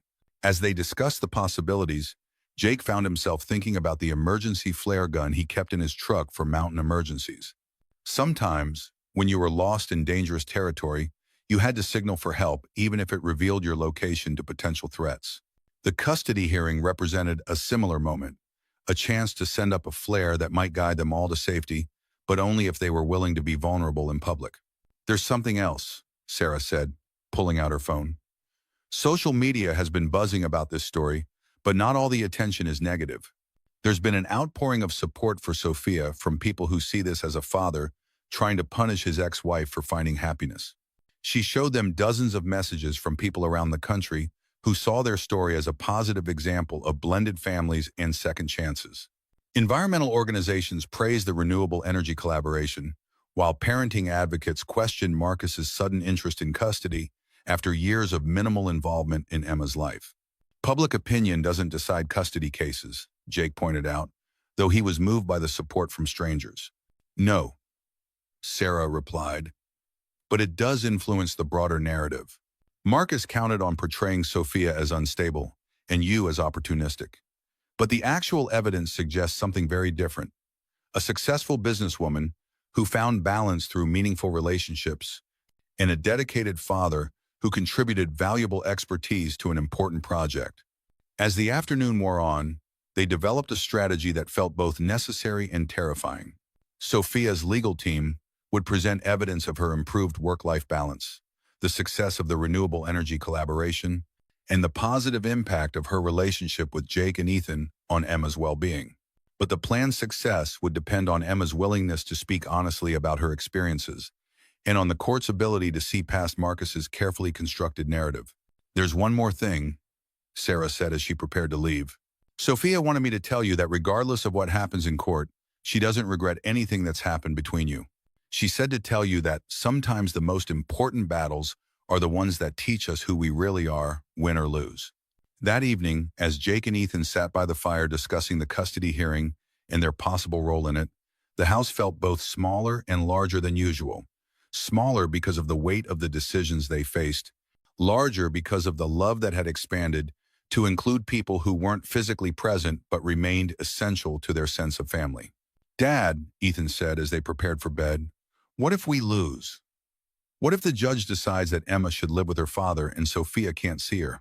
Jake pulled his son close, feeling the familiar weight of parental responsibility in the face of circumstances beyond his control. Then we'll have learned something important about love, Ethan, that it's worth fighting for even when the odds are against you, and that sometimes the people who matter most to us are worth taking risks for. Outside, the media encampment continued its vigil, waiting for any development in the story they'd reduce to headlines and speculation. But inside the house, two people who had found unexpected love and purpose in their collision with a different world prepared to fight for the family they'd discovered together, knowing that Tuesday's hearing would determine whether their story ended in separation or in a new kind of beginning. The Denver Family Court building buzzed with activity on Tuesday morning, its halls filled with reporters, legal teams, and curious spectators drawn by the high-profile custody case that had captured national attention. Jake sat in the back row of the courtroom, wearing his only suit, a 10-year-old navy blue outfit he'd purchased for Lisa's funeral, feeling completely out of place among the sea of expensive legal attire surrounding him. Sophia sat at the plaintiff's table with her legal team, her posture rigid with tension despite her composed expression. She'd acknowledged Jake with a brief nod when he entered, but the lawyers had made it clear that any interaction between them could be used against her in the proceedings. The woman who had laughed with him over morning coffee just weeks ago now seemed like a stranger, armored in professional distance. Marcus occupied the defendant's table with his own army of attorneys, projecting the confident demeanor of someone who believed victory was inevitable. His case was built on a simple narrative.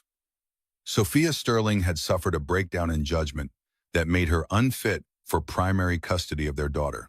The evidence would show romantic involvement with a man of questionable motives, neglect of corporate responsibilities, and erratic decision-making that put Emma's stability at risk. Judge Patricia Morales called the court to order with the efficient authority of someone who had presided over countless family disputes. She was a woman in her 50s with silver hair and intelligent eyes that seemed to see through the legal posturing to the human drama beneath. Her reputation for fairness was legendary, but she was also known for her intolerance of manipulation and grandstanding. "This is a petition for modification of custody arrangements," Judge Morales began, filed by Marcus Sterling, seeking primary custody of the minor child Emma Sterling, currently in the primary custody of her mother, Sophia Sterling. "Mr. Brennan, you may present your opening statement." Marcus's lead attorney was a silver-haired man named Robert Brennan, who moved with the predatory grace of someone who specialized in high-stakes family law. His opening statement painted Sophia as a successful businesswoman who had lost her way, abandoning her responsibilities for an inappropriate relationship with a man who stood to benefit financially from her emotional vulnerability. "Your Honor," Brennan said, his voice carrying the weight of moral authority, "the evidence will show that Miss Sterling has undergone a dramatic personality change in recent months. She has neglected her corporate duties, spending weeks in a remote mountain location with a man she barely knows. She has exposed young Emma to unstable living conditions and questionable influences, prioritizing her romantic interests over her daughter's need for consistency and appropriate supervision." Jake felt each word like a physical blow, watching his relationship with Sophia being transformed into something sordid and calculated. The truth of their careful courtship, the genuine connection they'd found, the positive impact on both their children, none of that fit the narrative Brennan was constructing. Sophia's attorney, a sharp-eyed woman named Rebecca Torres, presented a very different picture in her opening statement. "Your Honor, the evidence will show that Miss Sterling has found balance in her life for the first time in years. Her relationship with Mr. Thompson began as a professional consultation that evolved into a meaningful partnership benefiting both families. Emma has thrived in this environment, developing interests in science and nature while maintaining her academic excellence. Mr. Sterling's sudden interest in custody comes only after years of minimal involvement in his daughter's life." The first witness called was Marcus himself, who testified with the polished confidence of someone comfortable in legal settings. He described his concerns about Sophia's recent behavior, her extended absences from corporate headquarters, and her involvement with someone who lacked appropriate credentials and social standing. "I became alarmed," Marcus testified, "when Emma began talking about wanting to live in a cabin in the mountains. She was describing a lifestyle completely foreign to her upbringing, influenced by people who don't share our values or educational priorities." During cross-examination, Torres pressed Marcus about his own involvement in Emma's life, revealing that he had missed numerous scheduled visitations and had shown little interest in her daily activities or academic progress. But Marcus deflected each question with the skill of someone trained in legal maneuvering, always returning to his concerns about Sophia's judgment. The next witness was Dr. Patricia Wayne, a child psychologist who had evaluated Emma at Marcus's request. Her testimony was devastating in its clinical detachment as she described signs of confusion and anxiety in the child, attributing these to the instability created by Sophia's erratic behavior and inappropriate relationship choices. "In my professional opinion," Dr. Wayne concluded, "Emma would benefit from a more structured environment with clear boundaries and age-appropriate influences. The current situation exposes her to adult conflicts and lifestyle choices that are not in her best interests." Sophia's team countered with their own expert, Dr. Michael Chen, who had conducted his own evaluation of Emma. His testimony painted a very different picture of a child who had found joy and intellectual stimulation in her expanded family situation. Emma demonstrated exceptional emotional intelligence in discussing her experiences, Dr. Chen testified. She spoke with genuine enthusiasm about her scientific projects with Ethan Thompson and her sense of belonging in what she called her mountain family. There were no signs of distress or confusion about her living situation. Quite the opposite, in fact. But the most crucial moment came when Judge Morales called Emma herself to testify. The 9-year-old entered the courtroom wearing a simple blue dress, her dark hair neatly braided, looking far too young to be caught in the middle of such adult complexities. Sophia's composure finally cracked as she watched her daughter being sworn in, tears streaming down her face at the sight of Emma having to navigate this impossible situation. "Hello, Emma," Judge Morales said gently, her voice softening in a way that hadn't been evident during the adult testimony. "Do you understand why you're here today?" "Yes, ma'am," Emma replied, her voice small but clear. "Daddy wants me to live with him instead of Mommy, and I have to tell you what I want." "That's right. And I want you to know that whatever you say, you're not in trouble, and both your parents love you very much. Can you tell me about where you've been happiest recently?" Emma's answer was delivered with the straightforward honesty that only children possess. "I was happiest at Jake's house with Ethan. They taught me about animals and stars, and Jake read me stories every night. Ethan showed me how to keep a science journal, and Mommy was happy there too. She smiled more than she does at home." Judge Morales leaned forward slightly. "Tell me about Ethan and Jake. How did they make you feel?" "Safe," Emma said without hesitation. "Like I belong there. Ethan is really smart, and he didn't make fun of my questions. Jake fixed my broken toy and taught me how to stack wood for the fire. They made Mommy laugh, and she wasn't always checking her phone." The courtroom was completely silent as Emma continued, her words carrying more weight than any expert testimony. "Daddy never reads me stories or teaches me things. He's always busy with work, just like Mommy used to be. But when we were at the cabin, nobody was too busy for me." During Marcus's attorney's cross-examination, Emma's responses remained consistent and heartfelt. Yes, she understood that the cabin was different from her usual home. No, she didn't feel unsafe or uncomfortable there. Yes, she wanted to continue seeing Ethan and Jake because they were part of her family now. "But Emma," Brennan pressed, "don't you think you'd be more comfortable in a house with your own room and all your toys?" Emma considered this seriously. "I have my own room at Mommy's house, and I have lots of toys. But at the cabin, I had something better. I had people who wanted to spend time with me."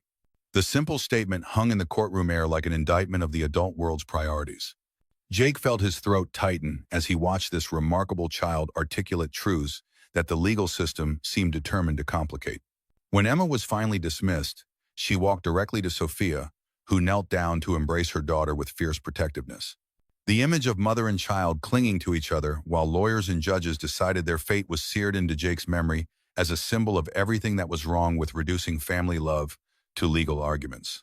"The court will take a brief recess," Judge Morales announced, her voice carrying a weight that suggested she had heard enough to begin forming her decision. When court reconvened, Sophia's attorney called Jake as their final witness. As he walked to the witness stand, Jake felt the weight of everyone's future resting on his ability to articulate truths that transcended social expectations and financial considerations. "Mr. Thompson," Rebecca Torres began, "please tell the court how you met Emma and Sophia Sterling." Jake's voice was steady as he recounted the blizzard night when he'd found Emma trudging through the snow, the simple act of kindness that had led to everything that followed. He described bringing the frightened child to his home, reading her stories by the fireplace, and the gradual realization that she came from a world completely different from his own. "When Sophia arrived to collect Emma," Jake continued, "my first impression was of a mother who had been terrified for her child's safety. Everything else, her wealth, her corporate position, her social status, was secondary to her relief at finding Emma safe." Torres guided him through the development of their professional relationship, the renewable energy consultations, and the gradual evolution into something more personal. Jake spoke carefully but honestly about Sophia's genuine interest in environmental protection, her respect for local knowledge, and her dedication to building something that would benefit the entire community. "Mr. Thompson," Torres said, "Mr. Brennan has suggested that your relationship with Miss Sterling is motivated by financial gain. How do you respond to that characterization?" Jake looked directly at Marcus as he answered, his voice carrying the quiet authority of someone who had nothing to hide. "I responded to Sophia's first offer of payment by asking only for a museum trip for my son.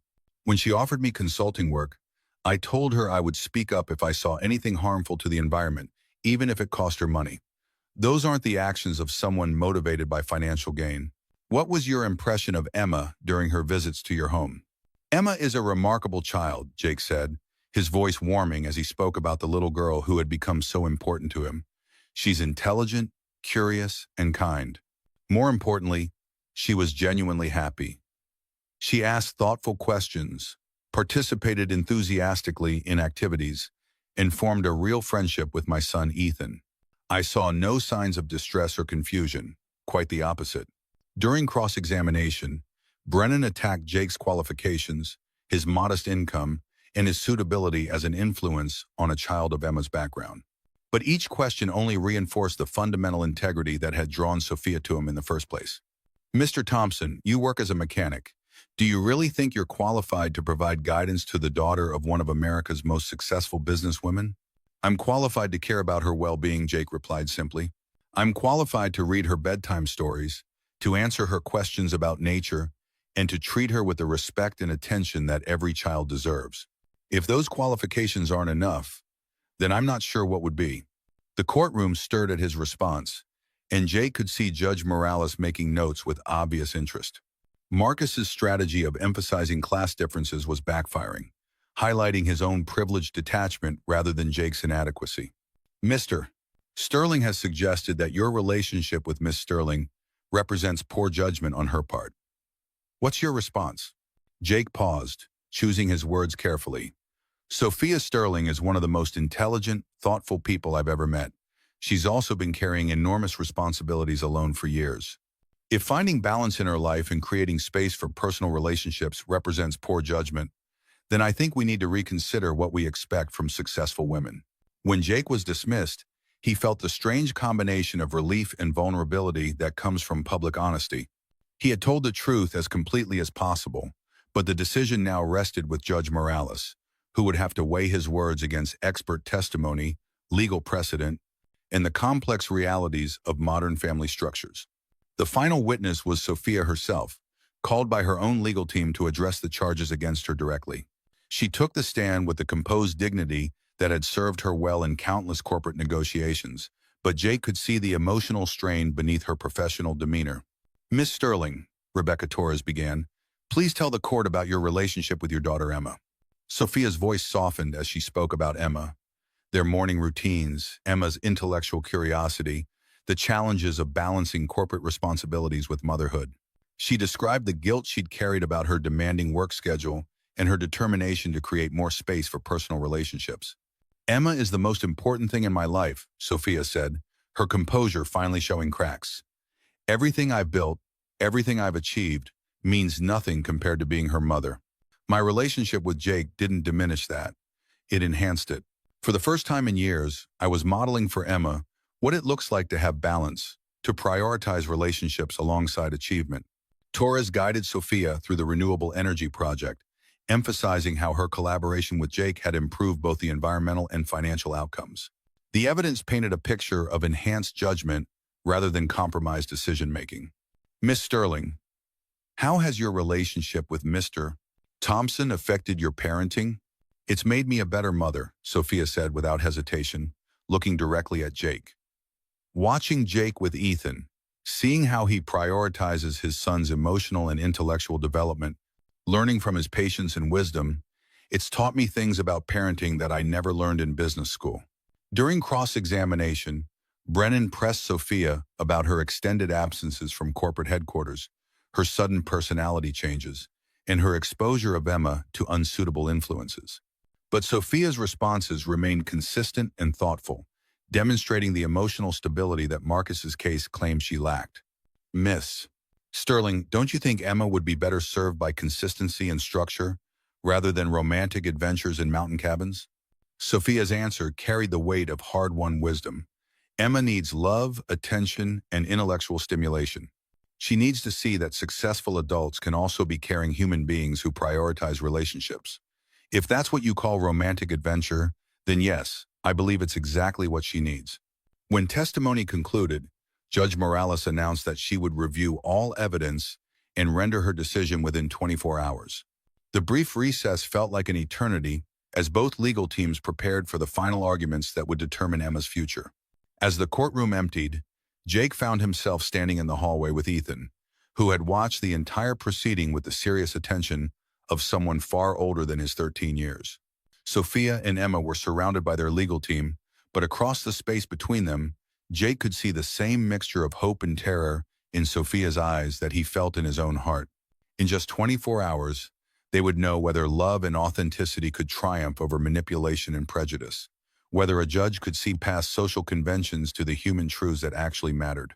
The outcome would determine not just custody arrangements, but whether two families who had found unexpected joy together would be allowed to continue building something meaningful, or whether the collision of their different worlds would ultimately tear them apart. The next morning, Judge Morales delivered her decision with the measured authority that had defined her career. The courtroom was packed with reporters, legal teams, and observers who had followed the case that had captured national attention. In the matter of Sterling v. Sterling, Judge Morales began, her voice carrying across the silent courtroom. This court has carefully considered all testimony and evidence presented. The central question before us is not whether Miss Sterling has the right to pursue personal relationships, but whether her recent choices have compromised her ability to provide appropriate care for her daughter, Emma. Jake felt his heart pounding as the judge continued, her words carrying the weight of their collective future. The court finds that while Miss Sterling's lifestyle has indeed changed significantly, the evidence does not support the allegation that these changes have been detrimental to Emma's welfare. To the contrary, multiple witnesses have testified that Emma has thrived in her expanded family environment, showing improved emotional stability, academic engagement, and social development. Sophia's hand flew to her mouth, tears streaming down her face as the judge's words sank in. The court is particularly struck by Emma's own testimony, Judge Morales continued. Her clear articulation of her experiences, her obvious happiness when discussing her time with the Thompson family, and her mature understanding of her own needs demonstrate a child who is flourishing rather than suffering harm. Marcus's face had gone pale, his confident demeanor cracking as the decision moved against him. Furthermore, the judge said, the evidence presented regarding Miss Sterling's professional judgment contradicts the petitioner's claims of instability. The Renewable Energy Project, which has been praised by environmental groups and industry experts alike, demonstrates enhanced decision-making rather than compromised judgment. Miss Sterling's ability to integrate personal relationships with professional responsibilities suggests growth rather than decline. Judge Morales looked directly at Emma, who was sitting between her parents with wide, hopeful eyes. The court recognizes that Mr. Sterling's sudden interest in custody coincides with his disapproval of his ex-wife's relationship choices rather than genuine concern for Emma's welfare. A parent's duty is to support their child's happiness and development, not to use the child as a weapon in personal conflicts. The gavel came down with finality. The petition for modification of custody is denied. Primary custody remains with Miss Sterling, with the existing visitation schedule maintained for Mr. Sterling. This court encourages both parents to prioritize Emma's well-being over their personal conflicts. The courtroom erupted in a mixture of cheers from Sophia's supporters and angry murmurs from Marcus's camp. But Jake only had eyes for Emma, who had launched herself into her mother's arms with the pure joy of a child who had been given the gift of staying with the people who loved her most. 6 months later, the autumn air in Pine Valley carried the crisp promise of winter, and the aspen trees painted the mountainsides in brilliant gold that seemed to celebrate the season of transformation. The Sterling Industries renewable energy facility stood completed at the valley's edge, its sleek design harmoniously integrated with the natural landscape in ways that had earned recognition from environmental organizations across the country. Jake stood at the edge of what had once been a construction site, now transformed into a thriving facility that hummed quietly with the energy of sustainable technology. The Wildlife Observation Center that Ethan had envisioned had become a reality, a beautifully crafted educational space where school groups regularly came to learn about the delicate balance between human progress and environmental balance. Protection. The migration corridors are working perfectly, Ethan announced, approaching with his ever-present field notebook and a smile that had grown even brighter over the past months. The motion sensors captured a flock of over 200 birds using the flight paths we designed. Not a single collision with the turbines. At 15 now, Ethan had grown several inches and gained the kind of confidence that came from seeing his ideas implemented on a scale that affected real change in the world. The scholarship Sophia had arranged allowed him to attend an advanced science program in Denver, 3 days a week, while continuing his environmental research in the mountains. And Emma's documentation is getting more sophisticated every week, Ethan continued enthusiastically. She's developing her own methodology for tracking behavioral changes across seasons. I think she might actually become a better scientist than I am. The mention of Emma brought a familiar warmth to Jake's chest. The little girl who had stumbled through a blizzard into their lives had become a fixture in their family, spending every other weekend at the house and most of her school holidays exploring the mountains with Ethan. Her custody arrangement with Sophia had been preserved despite Marcus's legal challenge, and she split her time between Denver's educational opportunities and the mountain adventures that fed her growing passion for natural science. Sophia emerged from the facility's main building, wearing the practical work clothes that had become her preferred attire for site visits. Her hair was shorter now, styled in a way that looked both professional and approachable, and she moved with the easy confidence of someone who had found harmony between her different roles and responsibilities. The final environmental impact report just came in, she announced, holding up a thick document with obvious satisfaction. We exceeded every benchmark for sustainable operation, and the wildlife corridors are actually increasing biodiversity in the area. Ethan's research is being cited as a model for future projects. She crossed to Jake and kissed him with the comfortable affection of a relationship that had weathered significant storms and emerged stronger. Their marriage 3 months earlier had been a small ceremony held in the meadow near the house, with Emma and Ethan as witnesses and the entire population of Pine Valley in attendance. The simplicity of the event had perfectly reflected their values, celebrating love and commitment without the elaborate displays that had characterized their previous lives. Speaking of future projects, Sophia continued, I got a call from the Department of Energy this morning. They want to discuss using our model for a series of facilities across the western states. It would mean significant travel for both of us, but also the chance to implement environmental protections on a national scale. Jake considered the opportunity with the careful thoughtfulness that Sophia had learned to value above quick decisions. Their partnership had taught them both the importance of balancing ambition with family stability, professional growth with personal happiness. What would that mean for the kids' routines, he asked. His first concern always centered on Ethan and Emma's well-being. That's what I love about you, Sophia said, smiling at the predictability of his priorities. Most people would ask about the money or the career implications first. But you're right, we need to structure it so Ethan's education isn't disrupted and Emma's time with us remains consistent. They were interrupted by the sound of laughter from the education center, where Emma and a group of visiting students were examining something that had obviously captured their collective imagination. Through the large windows, they could see Emma explaining some aspect of local ecology with animated gestures, while Ethan assisted with the kind of patient mentorship that came naturally to him. She's remarkable, Sophia said, watching her daughter with the pride that never failed to transform her expression. Yesterday, she asked me if she could spend next summer doing a research project with Ethan instead of going to the usual camps. She wants to document how the facility's cooling systems affect local water temperatures throughout the season. And what did you tell her? That she could do both, Sophia replied. Research with Ethan during the week, and whatever summer activities interest her on weekends. She's learning that she doesn't have to choose between different kinds of enrichment. She can have intellectual challenges and social experiences and family time. The concept of having it all had taken on new meaning for Sophia since their marriage. Instead of the exhausting attempt to excel in every area simultaneously, she had learned to integrate her various roles in ways that allowed each to enhance the others. Her corporate responsibilities now included a significant focus on environmental consulting, drawing on the expertise she'd gained through her collaboration with Jake. Her parenting had been enriched by the partnership model she'd observed in his relationship with Ethan.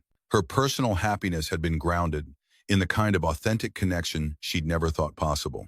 As the afternoon progressed, they walked through what had become their weekly ritual of reviewing the site's environmental metrics and planning improvements for the following week.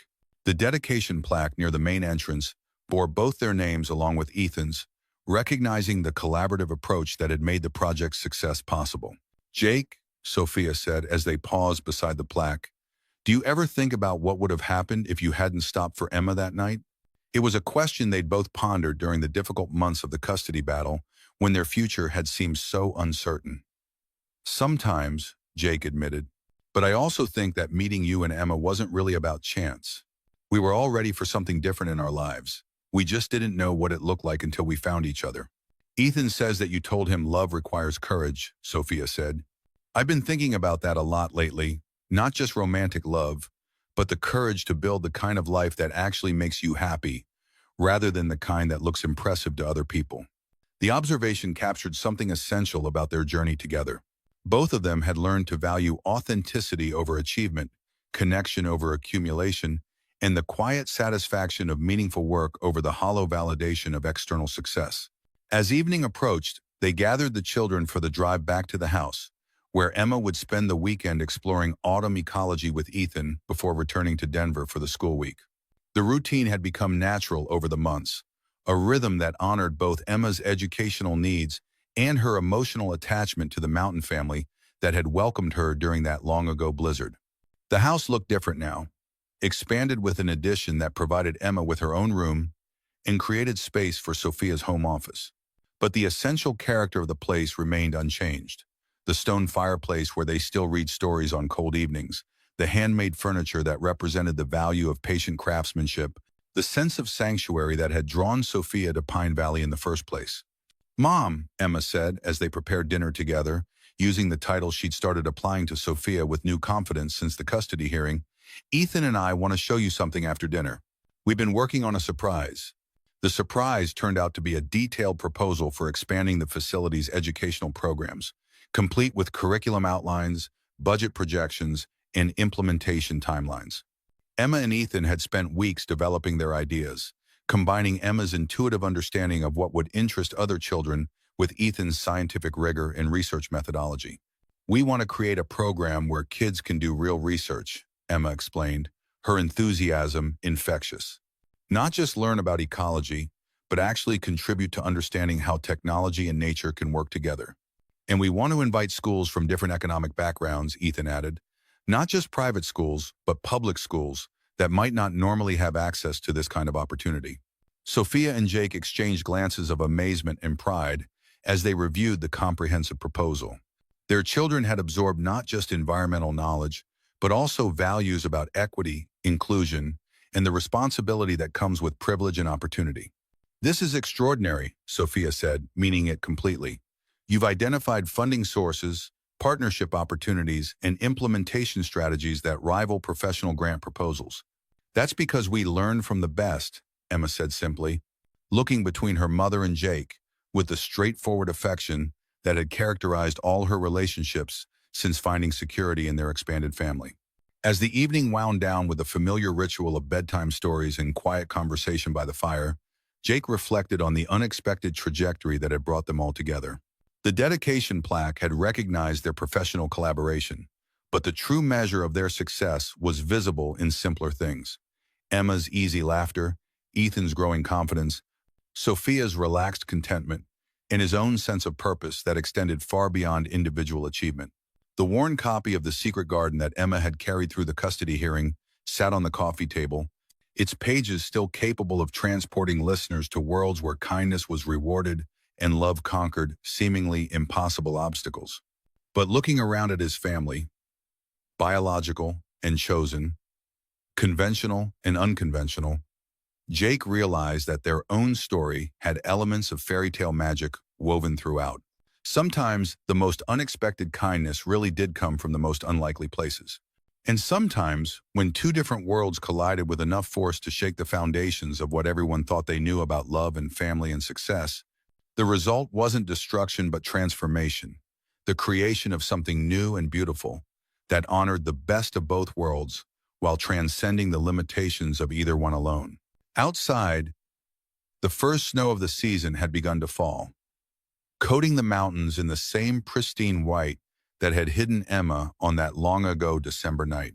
But inside the house, four people who had found their way to each other through courage, kindness, and the willingness to risk everything for love continued the ancient human tradition of sharing stories by firelight, creating new chapters in a tale that would be told for generations to come. The mechanic had saved the billionaire's daughter from a blizzard, but in the end, they had all saved each other from the isolation of their separate worlds, proving that the most valuable treasures were not the ones that could be bought, but the ones that could only be built through the patient, daily work of loving each other well.